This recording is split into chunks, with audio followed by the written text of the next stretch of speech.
সুনীল ছেত্রী তার কারণ তিনি তার অবসর ঘোষণা করে দিয়েছেন ফুটবলার সুনীল ছেত্রী জাতীয় দলের কিংবদন্তি ফুটবলার ১৯ বছরের ক্যারিয়ার তার আগামী ৬ জুন শেষবারের মতন মাঠে নামছেন সুনীল ফুটবল অধিনায়ক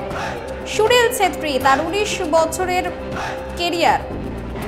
৬ জুন শেষবারের মতন মাঠে নামছে ভারতীয় ফুটবলের অধিনায়ক সুনীল ছেত্রী তার এই কৃতিত্ব তার থেকে কেউ ছিনিয়ে নিতে পারবে না এমনটাই বলেছেন সুনীল বিস্তারিতভাবে আলোচনা করব আমরা নিউজ রুমে চলে যাব সরাসরি সেখানে রয়েছেন আমাদের ক্রীড়া প্রতিনিধি পল্লব দত্ত পল্লবদা আবারও আলোচনা করতে চলেছি সুনীল ছেত্রীকে নিয়ে তার কারণ এই মুহূর্তে আলোচনার বিষয় তিনি নিজেও বলেছেন যে তার যে কৃতিত্ব তার ১৯ বছরের ক্যারিয়ার কেউ কেড়ে নিতে পারবে না দেখো সুনীল ছেত্রী অবসর ঘোষণা করার পর ফিফা থেকে ওকে একটা অভিনন্দন বার্তা পাঠানো হয়েছে সেখানে একটা ছবি দেওয়া হয়েছে যেটা আমাদের খুব গর্বিত করে যে একটা ভিক্টরি স্ট্যান্ড সেখানে ১ নম্বরে দাঁড়িয়ে আছে ক্রিশ্চিয়ানো রোনাল্ডো ২ নম্বরে দাঁড়িয়ে আছে লিওনেল মেসি আর ৩ নম্বরে দাঁড়িয়ে আছে সুনীল ছেত্রী যেটা সারা পৃথিবীতে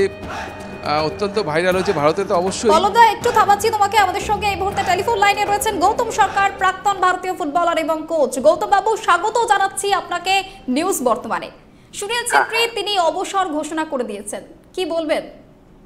অ্যাকচুয়ালি সত্যি কথা বলতে কি এটা সুনীলের ক্ষেত্রে ব্যতিক্রমী খেলা এই মানে ফুটবলারদের জীবনে মানে আমাদের জীবন না শুধু আমাদের আগের থেকেও মানে রিটায়ারমেন্টে কোনো মানে এরকম কোনো আমাদের মানে এই ছিল না মানে কোনো মানে কি বলবো মানে রিটায়ার করার মানে যে প্রক্রিয়াগুলো এগুলো ক্রিকেটে অন্য ইভেন্টে হয় কিন্তু এটা ডেফিনেটলি সুনীলের ক্ষেত্রে হয়েছে এটা খুব আনন্দের একটা যা ওর যে মানে কি বলবো খেলোয়াড় জীবনের যে যে স্বাক্ষরও রেখে গেল মানে যেটা সবসময় বলা যায় যে এত এইটুকু একটা হাইট নিয়ে এইভাবে ও বিরাজ করেছে কল্পনা করা যায় না অসাধারণ এক কথায় একেবারে গৌতম বাবু আমাদের সঙ্গে নিউজ রুম থেকে রয়েছেন আমাদের ক্রীড়া প্রতিনিধি পল্লব দত্ত পল্লব দা তোমার প্রশ্ন গৌতম দা হ্যাঁ বলছি যে এই প্রজন্মের খেলোয়াড় হিসাবে সুনীল ছেত্রীর সাথে অন্যদের সাথে কিভাবে তুলনা করবেন ধরুন বাইচুং বিজয়ন এদের মধ্যে সুনীল ছেত্রী বাইচুং বিজয়ন এর মধ্যে কোথায় ব্যতিক্রম সুনীল অন্যদের থেকে মানে ওর বাকি জীবনটা ও উদাহরণে থাকবে আজকের ছেলেদের কাছে যে সংযম সাধনা ইচ্ছা শক্তি এবং লড়াই এই সবগুলো মিলে একটা খেলোয়াড় তাকে কোথায় নিয়ে যেতে পারে এত বছর বয়সে এত এজে আমার মনে হয় ভারতবর্ষে খুব কম ফুটবলার যে স্ট্যান্ডার্ডই হোক যে মাপেরই খেলোয়াড় হোক যে মানে কৃতি খেলোয়াড়ই হোক তাদের একটা জায়গা আছে ব্যাপারটা হচ্ছে ও যে মানে যে মানে যে কি বলো মানে আরে কি বলি এটাকে আমরা যেটা উদাহরণ এক্সাম্পল যে এক্সাম্পল ও রেখে গেল মানে it is absolutely burning example বলতে পারো আর দীর্ঘদিনে ১৯ বছর ধরে সবচেয়ে বেশি গোল করার রেকর্ডটাও রয়েছে হ্যাঁ আপনাদের সময়ে যারা স্ট্রাইকার ছিল সাবির আলী শ্যাম থাপা এদের সাথে সুনীলের পার্থক্যটা কি মনে হয় আপনার একটা কথা এটা হচ্ছে আমাদের এটা বিভিন্ন সময়ে বিভিন্ন দিকেতে আমি মনে করি সব সময় আমাদের ভারত খেলোয়াড়ের জন্ম হয়েছে সব সময় এটা চুনিদা প্রদীপদা বলরামদা অরুণ ঘোষ সুধীর কর্মকার বলে নয় যখন যে দিকেতে ভালো খেলোয়াড় আমরা সব সময় পেয়েছি কাজেই এখানে তুলনা কাউকে ছোট করে কাউকে বড় করা নয় সুনীলের সময় সুনীল দি বেস্ট এবং ও কাটছে ভালো কাটছে খারাপ এই তুলনা করার কোনো যুক্তি নেই বলছি না সুনীল ডিসিপ্লিনটা মারাত্মক ছিল সুনীলের এটা খুব মানে শেখার জিনিস অবশ্যই টিম স্পিরিট এবং টিমকে নেতৃত্ব দেওয়া এটা সবচেয়ে বড় লিডারশিপ ইন দ্য গেম একটা খেলোয়াড় সে একটা টিমকে উদ্বুদ্ধ করে তার কতটা প্রিভেল করে দেখো তার পারফরমেন্স শুধু না তার অ্যাটিটিউড তার ব্যবহার তাদের ফেলো ফিলিং এবং ওর জীবনযাত্রা স্টাইলটা মানে ওর লাইফস্টাইলটা মারাত্মক ছিল ওইটাই তো শুরুতে বললাম যে এই যে ওর সংযম অসম্ভব সংযম সাধনা এবং এত স্পিরিটেড এত ডেডিকেটেড মানে আর সবার উপরে যেটা ওর আমি মনে করি যে শক্তি ওকে এই সর্বোচ্চ জায়গায় নিয়ে গেছে এই কালবিনেশনে সেটা হচ্ছে ইচ্ছা শক্তি ওই যে আমি তোমায় বলি ওই যে বলে না তোমার এই মানে ভিনসেন্ট লম্বার্ডি বলে পৃথিবীর একজন শ্রেষ্ঠ ক্রীড়াবিদের তার একটা কোট আছে দুলানের বলছে the difference between a successful person and others is not lack of things, not a lack of knowledge, but rather a lack of will. মানে জ্ঞানে বা শক্তিতে সে বড় নয়, ইচ্ছেতেই এই ইচ্ছে শক্তি সব শক্তিকে মান করে দেয়। সেই শক্তিটাই জুনিয়রের মধ্যে আমি মনে করি তীব্রভাবে ছিল। একদম ধন্যবাদ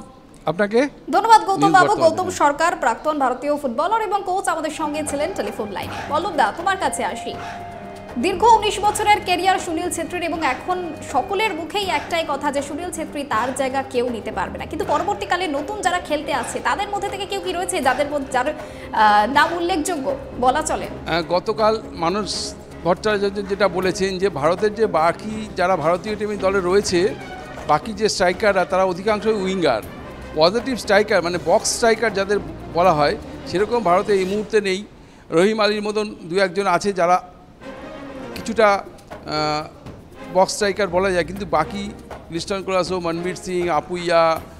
বিপিন সিং, এরা সবাই কিন্তু উইঙ্গার, মূলত উইঙ্গার। কাজেই স্ট্রাইকার হিসাবে সুনীল ছেত্রীর ধারে কাছে এই মুহূর্তে কেউ নেই। যদি আগামী দিনে কেউ উঠে আসার, যেটা আমি বলছিলাম ফোনের আগে, যে ফিফা থেকে যে একটা ছবি প্রকাশ করা হয়েছে, যে একটা ভিক্টরি স্ট্যান্ড, সেখানে 1 নম্বরে দাঁড়িয়ে আছে ক্রিশ্চিয়ানো রোনাল্ডো, 2 নম্বরে দাঁড়িয়ে আছে লিওনেল মেসি, আর 3 নম্বরে দাঁড়িয়ে আছে আমাদের সুনীল ছেত্রী। ফিফা থেকে ওটা পাঠিয়েছে এবং সুনীল ছেত্রীকে ধন্যবাদ জানিয়েছে যে এতদিন একটা দলের হয়ে খেলার, একটা এই লেভেলে এত বছর ধরে খেলার, আর এই যে এবিলিটি ও দেখিয়েছে। মাত্র পৃথিবীতে ওর আগে মাত্র 3 জন আছে যারা সবচেয়ে বেশি গোল করেছে আন্তর্জাতিক স্তরে। কাজে দাই আলী, তার উপরে ক্রিশ্চিয়ানো রোনাল্ডো আর মেসি। কাজে এটা একটা বিরাট সম্মান, ফিফার যে সম্মানটা দিয়েছে সুনীল ছেত্রীকে, এই জন্য আমরা ভারতবাসী হিসাবে গর্বিত। আর সুনীলের তুলনা কারোর সাথেই সুনীলের তুলনা চলে না। গৌতম সরকার যেটা বলছিলেন যে ওর ডেডিকেশানটা মারাত্মক ছিল, খুব ডিসিপ্লিন ছিল, প্রত্যেক দিন রাত্রে 10টার সময় ঘুমিয়ে পড়তো, খাওয়া দাওয়া খুব কন্ট্রোল করতো, সব দিক থেকে। বিরাট কোহলির সাথে ওর খুব বন্ধুত্ব আছে, বিরাট কোহলির সাথে ওর রেগুলার কথা হয়। বিরাট কোহলিও এর দুঃখ প্রকাশ করেছে। ওর দুজনে কিন্তু দিল্লির ছেলে, দিল্লিতে ওরা বড় হয়েছে, যদিও অন্ধ্রপ্রদেশে জন্ম, দিল্লিতে বড় হয়েছে। আর আরেকটা কথা হচ্ছে দুজনের মধ্যে মারাত্মক মিল আছে, যে দুজনেই কিন্তু ফিটনেস ফ্যানাটিক, মারাত্মক রকম ফিটনেস ফ্যানাটিক। ওরা খাওয়া দাওয়া থেকে শুরু করে ওদের জীবনযাত্রার মধ্যে ওরা সেটা মেনটেন করে গেছে, যার জন্যই এই শীর্ষ পর্যায়ে এতদিন নিজেকে ধরে রাখতে পেরেছে। একেবারে ধন্যবাদ পল্লব দা। পল্লব দত্ত আমাদের ক্রীড়া প্রতিনিধি, আমাদের সঙ্গে ছিলেন নিউজ রুম থেকে। আলোচনা চলছিল সুনীল ছেত্রীকে নিয়ে। তার কারণ অবসর ঘোষণা করে দিয়েছেন সুনীল ছেত্রী। ভারতীয় ফুটবলের অধিনায়ক সুনীল ছেত্রী তার অবসর ঘোষণা করে দিয়েছেন এবং বিদায়ী ম্যাচ তিনি খেলতে চলেছেন আগামী 6 জুন যুব ভারতীতে। আজকের মতন খেলা আপডেট এখানেই শেষ করছি। অন্যান্য সকল খবরের জন্য নজর রাখুন নিউজ বর্তমানের পর্দায়।